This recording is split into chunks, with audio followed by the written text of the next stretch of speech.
Our News is brought to you by Alive. Coming up tonight on Our News, dozens of nurses march on Rawson Square for overtime pay they say they are owed. The opposition leader hits back at claims that he exposed himself to criminal liability. Plus, police cautioning motorists after a minor traffic accident turns deadly.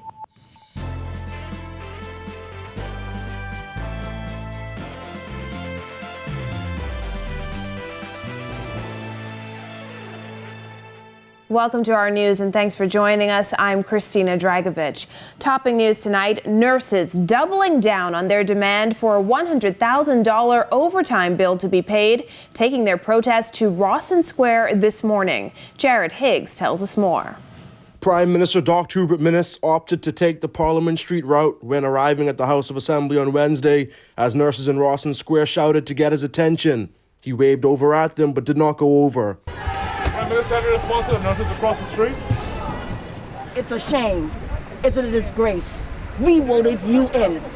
All of these people here in PLP. Bahamas Nurses Union President Amantia Williams says a meeting with Minister of Health Renwood Wells after a protest on Monday was not satisfactory. She and dozens of nurses waved placards and chanted at MPs as they entered Parliament, demanding that attention be brought to the more than $100,000 they're owed in overtime. We want to be paid for overtime, not to honorary. You said that you were going to give us an honorary. So we still asking for the honorary because you promised 3 times. These unhappy nurses say they're going to be crucial to the country's vaccine rollout when they say they expect to work 12-hour shifts. We have nurses who died as well. Okay. We have nurses who got sick and their families got sick as well, taking care of our Bahamian people. So why we have to be out here struggling and fighting for what's ours? That's not fair to us. No. And then you treat us, you don't have the decency to come out and even speak with us. No, that's right. But yet you all over the news, we appreciate you, our frontline workers. Other MPs from both government and opposition greeted the healthcare workers, many who say they're burnt out and the pandemic has taken a toll on them. One nurse mocked a video that says nurses want to be paid now, pointing out the late nature of the payments. How is it that you want your money now when you've waited from Dorian to be paid? Is that now? How could you say you want the money now?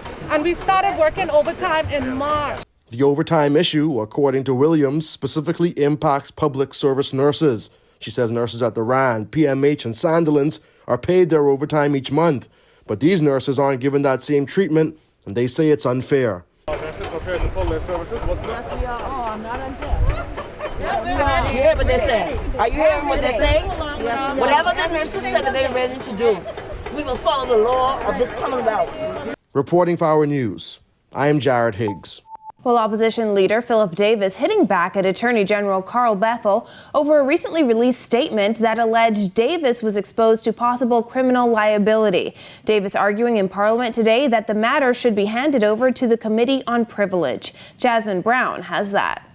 Davis was not letting the matter rest as he brought it up in the House of Assembly today, insisting it needs to be referred to the committee. It is the order of the chair that this matter be sent to the Committee on Privilege. The Speaker's ruling came after more than an hour of back and forth between the opposition leader and Deputy Prime Minister Desmond Bannister. Davis told parliamentarians he took issue with a statement that was issued by the Office of the Attorney General and Minister of Legal Affairs that said Davis exposed himself to possible criminal prosecution over claims that Dr. Minnis breached rules of the Emergency Powers Order. Privilege was in fact breached. I asked that it be that you said you were minded to send it to committee. I ask that you do send it to committee so that we can examine it as to whether or not the Attorney General in threatening me of possible probable prosecution. Yeah. That is. See, out in the public domain, people saying, boy, Brave, look like you might go to jail. The AG's statement came after former Nassau Village MP Dion Smith wrote an opinion piece claiming that Dr. Minnis was liable to criminal prosecution and faced criminal penalties for failing to submit a report that details the expenditures, suppliers for the goods and services procured and the reasons those suppliers were chosen, as required by the Emergency Powers COVID-19 pandemic regulation. Davis has publicly supported Smith's assessment, prompting the AG's office to insist in its statement that both men are wrong in law and on the facts. Davis first raised the issue in the House of Assembly last week, Wednesday, but Bannister insisted it was his statement outside Parliament that had landed him in hot water, as it was made outside of parliamentary proceedings. So, Mr. Speaker, if I make a statement in this House which may, except for the fact that we are in the House, be considered libelous, and I republish that statement outside the House, it does not attract privilege. While the matter has been referred to the committee, there has been no indication of when it will meet to review the issue. Reporting for our news, I'm Jasmine Brown. Well, a traffic accident turned deadly for one man Tuesday evening in the area of 5th Street and Palm Tree Avenue. Police press liaison officer ASP Audley Peters says when police arrived on the scene, they found the victim's body in the street. Initial investigation into this matter is that a vehicular accident occurred at the intersection involving two vehicles. Occupants of those vehicles got into an altercation and resulted in one of the males being stabbed, and he succumbed to his injuries on scene. Her Majesty's coroner visited the scene and was appraised of the facts. Peters says the suspects fled the scene but left their car behind. A silver Nissan Note and a white Toyota Camry were involved in the accident. Police cautioning motorists to remain calm on the streets. Both cars are on scene, so one car is at this location, the other car is located at the eastern end of Palm Tree Avenue, and follow the protocols that they would have learned in driving school as it relates to accidents. An accident is simply an accident. There's no need to be involved in physical altercations with anyone. Once you have all your required documents, the permission to be on the road, to use the road, those things are suffice, because things could be replaced, but not lives. In other news, election season is kicking off with the FNM and PLP announcing several candidates on Tuesday. Some MPs are already making the case as to why they should be re-elected. Jared Higgs tells us more. 17 candidates have been ratified by the Free National Movement for the next election. The list was dominated by incumbents, including Yamacore MP Ellsworth Johnson, Marathon MP Romy Ferreira, North Abaco MP Darren Henfield, Bamboo Town MP Renwood Wells, Mount Moriah MP Marvin Dames, and Freetown MP Dionisio de Aguilar. I understand their worries, but I think the Free National Movement and myself are the best candidates to deliver on our promises. We're an honest, hard-working, industrious government seeking to deliver a better life for Freetown constituents and the Bahamian people at large. Travis Robinson was also ratified in Baines and Grantstown, while Miriam Emanuel will contest Mike Hall again. On the PLP side, it was a different story, with no incumbents confirmed and several newcomers revealed. Among them, Leslie Bryce, daughter of longtime PLP Leslie Miller.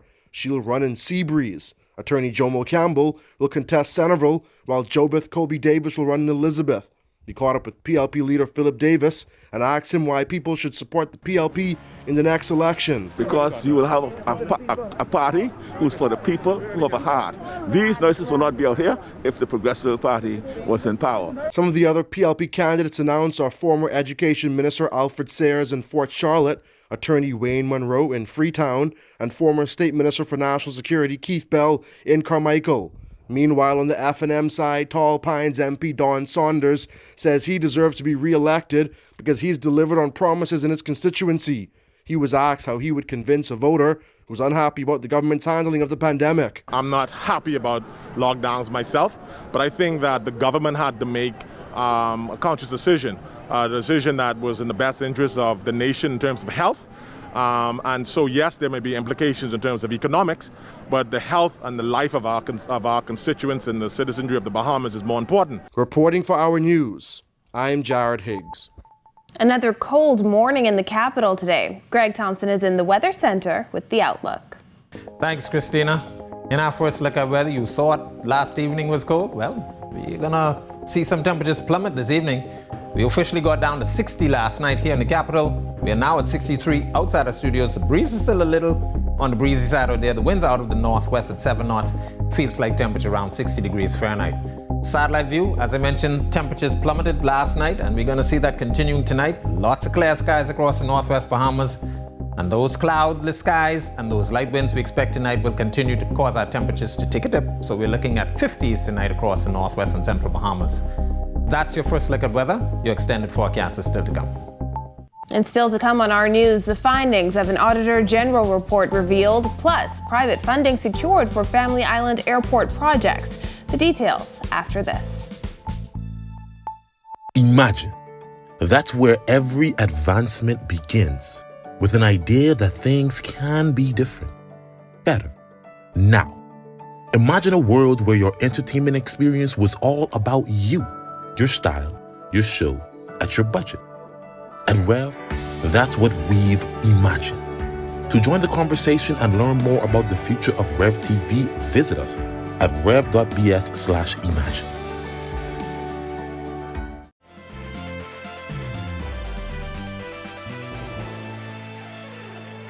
A 2018 Auditor General report tabled in the House of Assembly today listing several areas where millions of dollars in taxes are owed to government. Jillian Gray reports. The Auditor General is recommending that legislation and procedures governing tax administration management of VAT interest and penalties be fully enforced. This after $2.11 million in VAT and business license fees was not collected. According to the report, internal controls need to be strengthened to prevent unauthorized system override, as waiving interest and penalties resulted in revenue leakage.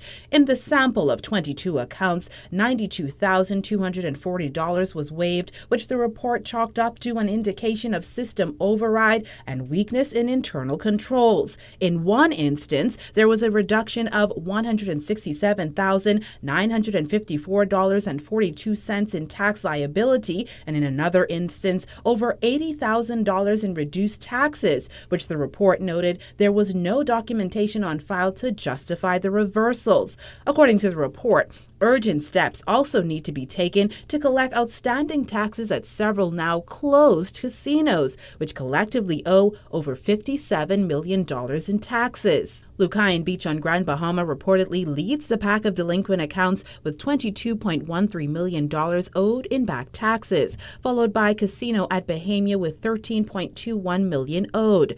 Rough and Crystal Palace and Carnival Leisure Industries also owe millions in taxes, along with Isles of Capri, which owes $124,955.55. Some of those hotels have been closed for over 2 decades. The Auditor General has recommended that discussions with the Ministry of Finance and Treasury Department continue in order to clear the books of the amounts owed by the closed casinos if deemed uncollectible. Reporting for our News, I'm Jillian Gray. Minister of Tourism and Aviation Dionisio de Aguilar revealing in Parliament today that funding has been secured to cover upgrades to airports on a number of Family Islands, including Abaco, Eleuthera, Exuma, and Long Island. Our Family Island airports need hundreds of millions of dollars in investment. Money which, in a good year, was hard to find in an already overstretched capital works project. According to de Aguilar, the Department of Aviation will use funding already in place from the Inter-American Development Bank and secure the necessary additional funding via a public-private partnership to ensure these projects are able to be realized. He says this additional funding has been secured for the PPP projects from a local financial institution. Last month, Prime Minister Dr. Hubert Minnis announced government-cut funding for planned upgrades to airports on Exuma, Long Island, North Eleuthera, and Abaco, and is instead seeking to implement a PPP program to complete the projects. De Aguilar says the government will be breaking ground on the Exuma International Airport within the next 90 days.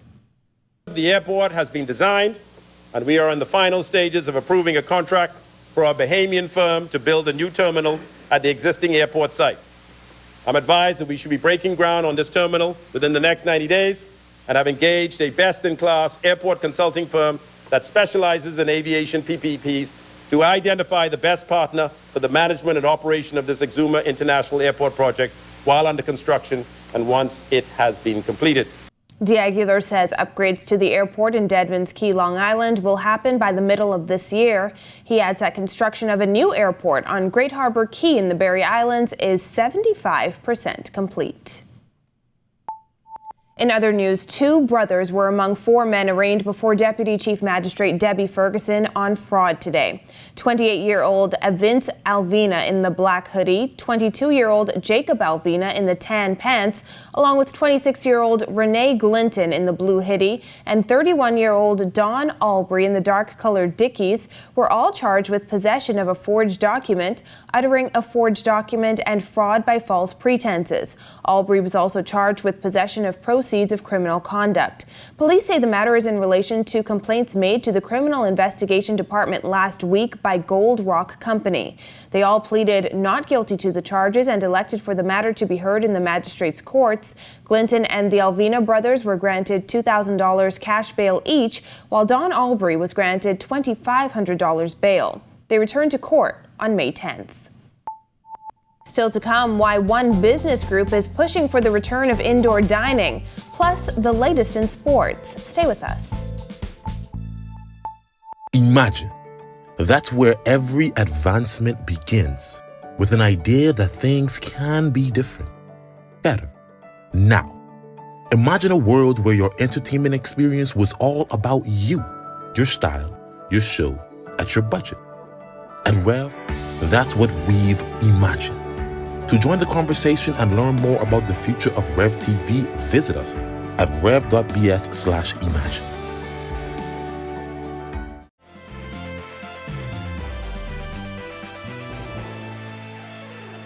This is our news. Welcome back. A group of restaurants is struggling to keep doors open in the face of ongoing COVID-19 restrictions, which prohibit indoor dining. Berthany McDermott explains. Given the recent decline in COVID-19 cases, Equinox Group of Companies CEO Vernal Major is urging the competent authority to resume indoor dining. Half capacity or third capacity based on the individual business square footage. We could basically compete and do business under these guidelines. In total, Major says the company has some 45 employees who have been out of work for nearly a year. Major estimates that his losses are in excess of $700,000. Now he says his investment is at risk. You go from normal business activity to no activity at all. That's a very painful position to be in. Equinox Group of Companies consists of the Climax Lounge, Escape Lounge, Downtown Convenience Store, and Equinox Business Center, all in the Bay Street area. The Climax Lounge is a more than $300,000 investment, which was constructed in June 2020. While he says they are doing their best to comply with COVID-19 restrictions, he doesn't think they can survive much longer in this state. We're hoping and praying that it would not exceed a year. And if it does?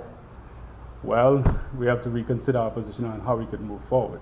Now, Major says he penned a letter to the competent authority seeking permission for indoor dining to resume. That letter, he said, contained a number of guidelines that restaurants would have to abide by. Reporting for Our News, I'm Berthany McDermott.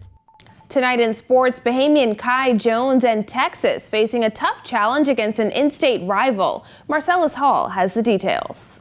Thanks as usual, and welcome to our sports, everybody. On a Wednesday, I'm Marcellus Hall. I tell you what, it's been a bit of a tumultuous couple of weeks for Kai Jones and the Texas Longhorns because despite being in the top rankings, they've had their share of troubles. A lot of teams going on as far as COVID-19. They've had their players go out, and recently their coach being out. That resulted in a lack of practice. Last night, facing off against second-ranked Baylor Bears, who are undefeated. Something had to give. Let's take a look and see exactly how it went down. Kai Jones, Texas Longhorns, facing off against the second-ranked Baylor University last night. Longhorns finally getting their head coach back after being out with COVID-19. That and a lack of practice time certainly showing up as they would struggle a bit against the undefeated Bears. Second half, Texas trying to make a comeback. Greg Brown with the vicious dunk over the defender. That cut the lead to 4, 55-51. But a technical foul call for taunting. That results in 2 free throws in the made basket, put the Bears back up by 10. Baylor does go on to win 83-69. Kai with a bit of a slow night, scored just 4 points and added 3 rebounds in 23 minutes on the floor. Longhorns back in action on Saturday when they take on Oklahoma State. And that's your check on sports for you this Wednesday. I'm Marcellus Hall. Back to you. Thanks, Marcellus. There's a chill in the air, but for how long? The details when our news returns. Imagine. That's where every advancement begins, with an idea that things can be different, better, now. Imagine a world where your entertainment experience was all about you, your style, your show, at your budget. At Rev, that's what we've imagined. To join the conversation and learn more about the future of Rev TV, visit us at rev.bs/imagine.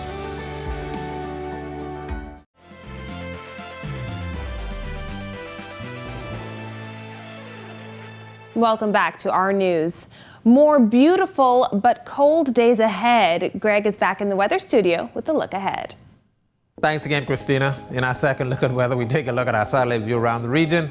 High pressure remains in charge of the weather, generating some nice breezy conditions today, but cold air mass intruding across the Bahamas, allowing our temperatures to get into the mid-50s to the upper 60s across the northwest and central Bahamas. We expect those temperatures to take a dip tonight.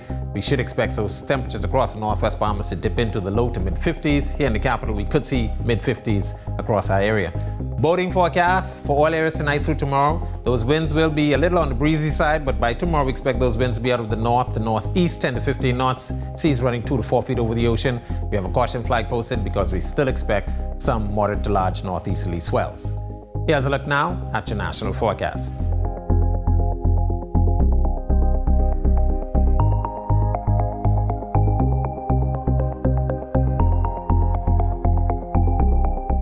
A look now at your extended forecast through Monday.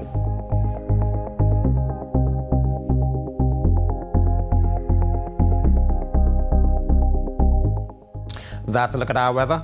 Bundle up and stay warm tonight, everybody. Christina?